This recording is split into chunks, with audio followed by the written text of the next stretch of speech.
Esta noticia está en boca de todos. Desde hace algunos meses, Rusia y Ucrania han vivido largos días de tensiones y amenazas. Pero la guerra se hizo realidad el 24 de febrero del 2022, día en el que Vladimir Putin, el presidente de Rusia, ordenó atacar la región del Donbass, al este de Ucrania. Un territorio que, desde el 2014, el gobierno ucraniano y fuerzas separatistas prorrusas libran una guerra por su control. Pero la realidad es que los orígenes de este conflicto son bastante complejos, y para entender las razones tanto de Rusia como de Ucrania en esta guerra se necesitarían de muchísimos videos. Pero el día de hoy te intentaré explicar de manera resumida las causas que originaron la guerra entre Rusia y Ucrania, así como las consecuencias financieras, económicas y sociales que ha provocado y seguirá provocando esta terrible guerra. Así que prepárate para conocer los inicios de esta historia. Para entender un poco mejor la relación entre Rusia y Ucrania, tenemos que viajar muchísimo en el tiempo, hasta los orígenes del pueblo ruso. En el año 882 se fundó la Rus de Kiev, el primer estado eslavo ortodoxo que existió en el este de Europa. Desde el siglo IX hasta la invasión mongola en el siglo XIII, el antiguo Rus ocupó los territorios actuales de Bielorrusia, Ucrania y Rusia occidental. Y creo que ya podrás imaginarte dónde se encontraba la capital de los primeros pueblos rusos. Así es, en Kiev, la actual capital ucraniana. Por lo que la realidad es que Ucrania juega un papel fundamental en la identidad del pueblo ruso, y es una de las razones por las que Putin ha puesto el ojo en este país. Siguiendo con la historia de estas dos naciones, ya habían entrado el siglo XX cuando se creó la Unión Soviética. La República de Donetsk, uno de los territorios en conflicto de la actualidad, quería ser parte de la República Rusa. Sin embargo, el mismísimo Vladimir Lenin decidió que esta región formara parte de la nueva República Democrática de Ucrania, que también era parte de la Unión Soviética. Y la Ucrania que conocemos hoy en día surgió después de la Segunda Guerra Mundial, cuando la Unión Soviética decidió que parte de los territorios que se conquistaron de Checoslovaquia y Polonia formaran parte de Ucrania. Y es en esta época donde surge otro de los actores en este conflicto, la OTAN. Con sede en Bruselas, la OTAN es una alianza político-militar que se rige por el Tratado del Atlántico Norte, firmado el 4 de abril de 1949. Esta organización constituye un sistema de defensa colectivo, en el cual los estados integrantes acordaron defender a cualquiera de sus miembros que sea atacado por una potencia externa. Como puedes ver, el origen de esta organización ocurrió en la posguerra de la Segunda Guerra Mundial, época en la que la expansión socialista, liderada por la Unión Soviética, era cada vez más fuerte.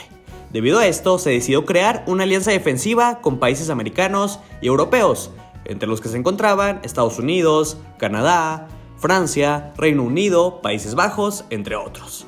En teoría, la OTAN estaba destinada a ser una garantía de seguridad de los estados de Europa Occidental ante la Unión Soviética y sus aliados. Todo esto durante la Guerra Fría. Y un dato de suma relevancia es que en 1954 la Unión Soviética propuso su unión a la OTAN, con el objetivo de mantener la paz en Europa. Pero los aliados rechazaron la propuesta, por lo que aquí podemos ver que la OTAN y Rusia históricamente han ocupado bandos contrarios. En 1991, la Unión Soviética terminó cayendo, convirtiéndose en 15 repúblicas independientes, y una de ellas fue Ucrania. Y aquí es donde realmente vamos a entender las razones del conflicto actual. A pesar de su separación, Ucrania siempre ha tenido muchísima influencia rusa. Sin embargo, esto ha cambiado en los últimos años.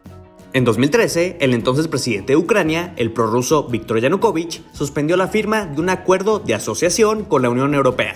Esto a causa de las presiones de Rusia, que le ofreció importantes contrapartidas económicas por ello, como la reducción del precio del gas natural, un recurso casi totalmente dominado por Rusia a nivel mundial.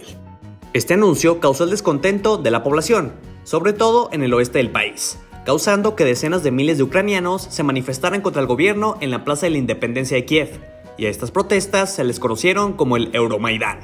En febrero del 2014, las fuerzas de seguridad ucranianas mataron al menos 100 personas en las protestas. La indignación popular y la brutal represión forzaron la huida de Yanukovych, mientras que en Simferópol, la capital de la península ucraniana de Crimea, militantes prorrusos se enfrentaron a partidarios de la unidad de Ucrania. Y Putin aprovechó esta situación para enviar militares rusos camuflados y agentes del espionaje del Kremlin a Crimea, para forzar su anexión a Rusia. Y todo esto debido a que Ucrania había tenido acercamientos con la Unión Europea. Fue así como el 16 de marzo del 2014 se celebró un referéndum en Crimea, en el que, en medio de acusaciones de fraude, la anexión a Rusia triunfó por más del 97% de los votos. 2 días después, Putin firmó la incorporación de Crimea a su territorio, incorporación que la comunidad internacional no reconoció. y que obviamente causó protestas y sanciones económicas por parte de la OTAN, Estados Unidos y la Unión Europea contra Rusia. Los acontecimientos en Crimea se imitaron en la región del Donbass, donde grupos separatistas de Donetsk y Lugansk se autoproclamaron repúblicas populares y reclamaron integrarse en Rusia. Fue así como el este de Ucrania se convirtió en el escenario de la última guerra de Europa entre los separatistas prorrusos con apoyo político y militar de Moscú y el ejército ucraniano.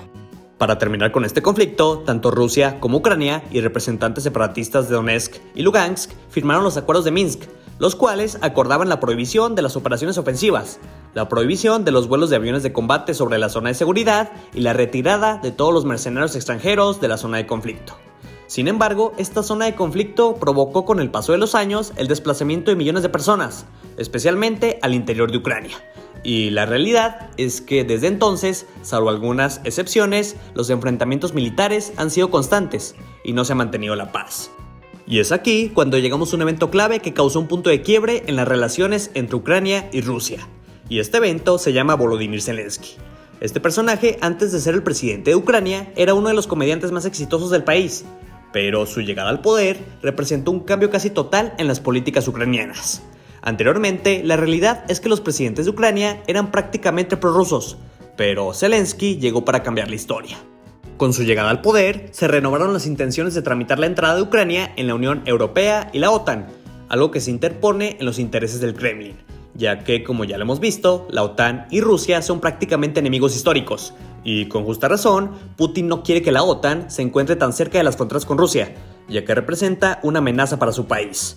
Y esto es una realidad, ya que la OTAN tiene apuntando sus misiles balísticos hacia Rusia desde sus países aliados, y Rusia también los tiene, pero no es lo mismo tenerlos a miles de kilómetros de distancia que a un ladito de su frontera.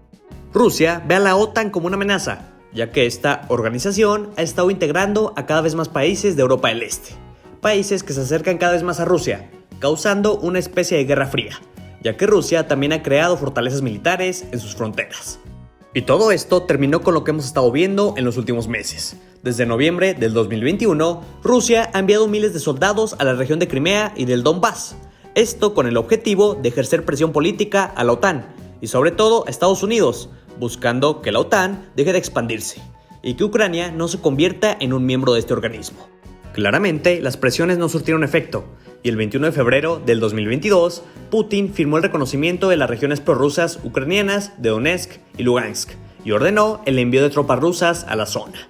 Esto desencadenó en sanciones de la comunidad internacional hacia Rusia, entre ellas la suspensión de la certificación del polémico gasoducto Nord Stream 2, proyecto de la empresa rusa líder de gas natural en el mundo, Gazprom. Sin embargo, esto pareció no importarle a Putin, ya que en la madrugada del 24 de febrero, Rusia voló por los aires la vía diplomática para resolver el conflicto, al dar luz verde a una operación militar especial, que, según lo que expresó el presidente ruso en un discurso, se debe a una operación de defensa propia, para acabar con lo que para Putin es una amenaza para la soberanía y los intereses de Rusia. Así fue como comenzó un ataque a gran escala con bombardeos en múltiples ciudades ucranianas, que han ido mucho más allá de las autoproclamadas repúblicas populares de Donetsk y Lugansk, ya que incluso han llegado a atacar a la capital ucraniana de Kiev. En palabras de Putin, Rusia apuntó directamente contra la OTAN por apoyar en todo a los nacionalistas extremistas y neonazis de Ucrania, y dijo que se está cometiendo, según su postura, un genocidio en el Donbass, cuando activistas prorrusos declararon la independencia de Donetsk y Lugansk, tras tomar sedes administrativas del gobierno. Según Putin, las repúblicas populares del Donbass pidieron ayuda a Rusia, por lo que no encontró otra alternativa más que invadir Ucrania, ya que para él era una situación de vida o muerte para su futuro histórico como pueblo.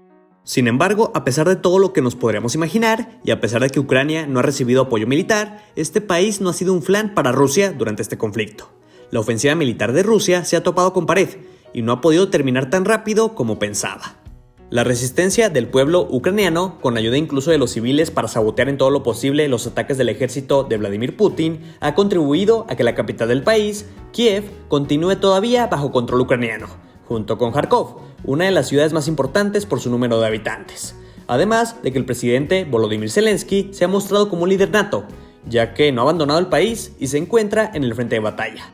Tras 5 jornadas de guerra, la cifra de refugiados que han escapado de Ucrania debido a los bombardeos y ataques se ha elevado a más de 500,000, Y con la ley marcial, Ucrania ha prohibido la salida de hombres de entre 18 y 60 años, con el objetivo de defender al país.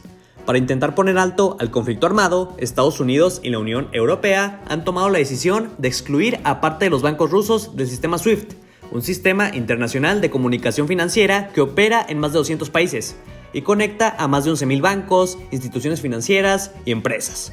Además de que muchísimos países han decidido cerrar su espacio aéreo a aerolíneas rusas, y la FIFA planea excluir a Rusia del Mundial de Fútbol. No obstante, a pesar de la exclusión de los bancos rusos del sistema SWIFT, el cierre del gasoducto germano-ruso Nord Stream 2 y muchísimas más sanciones internacionales, Putin ha manifestado que, aunque se trata de sanciones duras que han causado problemas, el país tiene suficiente potencial para compensar los daños que está causando. El objetivo principal de Putin para evitar una mayor alianza de su país vecino con la Unión Europea y tener a la OTAN más presente en el entorno de su territorio sería forzar una salida del actual gobierno ucraniano. Sin embargo, la Unión Europea se ha mostrado totalmente en contra de la invasión rusa, por lo que ha destinado 450 millones de euros a financiar el envío de armas letales y munición a Ucrania. Este lunes, Ucrania y Rusia se reunieron en la frontera ucranio-bielorrusa para iniciar negociaciones para terminar con el conflicto. Sin embargo, todavía no se ha llegado a un acuerdo. Y de hecho, el último acto de Volodymyr Zelensky ha sido firmar una solicitud para que Ucrania se una a la Unión Europea. Y es aquí donde llegamos a las consecuencias del conflicto. Ya te platiqué de algunas sanciones que se le han impuesto a Rusia. Dichas sanciones incluyen la congelación de activos fuera del país de los 4 principales bancos rusos, un veto de exportación para productos de alta tecnología en las áreas de semiconductores, aeroespacial y naval, y limitantes para negociar en las monedas de países que se están adhiriendo a dichas sanciones, causando que el valor de la bolsa de Moscú haya caído un 40%, elevando las tasas de interés soberanas de Rusia de 11 a 15%, y que el precio del rublo ruso haya caído a mínimos históricos. En cuanto a la economía mundial, los efectos de esta guerra se verán reflejados en el alza de la inflación, en el entorpecimiento de las cadenas de valor y en una desglobalización en el largo plazo. Por un lado, la inflación ha comenzado a subir en todo el mundo. Rusia es uno de los mayores exportadores de petróleo y gas natural, por lo que las sanciones económicas tienen un efecto dominó que se ve reflejado en los precios de los energéticos. Este impacto será particularmente notorio en Europa, ya que depende mucho del gas natural proveniente de Rusia. Fuera de Europa, podremos ver que la gasolina y el diésel también tendrán importantes alzas, y para contrarrestar un poco este efecto, Estados Unidos estará ofreciendo parte de sus reservas estratégicas de gasolinas. Asimismo, Rusia y Ucrania son exportadores importantes de metales como el cobre, el aluminio y el níquel. Estos metales se utilizan para fabricar semiconductores, los cuales ya han sufrido de un entorpecimiento en su elaboración a causa de la pandemia. Cuellos de botella para productos que utilizan semiconductores como lo son vehículos, computadoras, celulares y otros aparatos electrónicos se agravan por la escasez de insumos para fabricar dichos chips. Por otro lado, es probable que la globalización comience a acabarse. Los países tenderán a cerrar sus fronteras. Muy probablemente, muchas naciones decidan refrendar sus planes nucleares para poder defenderse. Aún peor, el comercio internacional podría vivir una época oscura, en donde la seguridad nacional tomará un lugar por encima de la cooperación mundial. Y esto, sin duda, tumbará el crecimiento de la economía mundial en el largo plazo. Finalmente, se debe destacar que países del G7 están dispuestos a seguir imponiendo más sanciones económicas a medida que el conflicto avance. Además de suspender a Rusia del uso de pagos internacionales SWIFT, se confiscará la riqueza que tengan en el extranjero los oligarcas rusos cercanos al presidente Putin, así como prohibir la importación de energéticos rusos si la situación lo amerita. Todo esto con el fin de hacer recapacitar al presidente de Rusia y así prevenir la muerte innecesaria de civiles inocentes, que son los que más sufren en este tipo de conflictos. Inversionistas, ¿cuál es su opinión acerca de este conflicto? Me encantaría conocerla en la cajita de comentarios.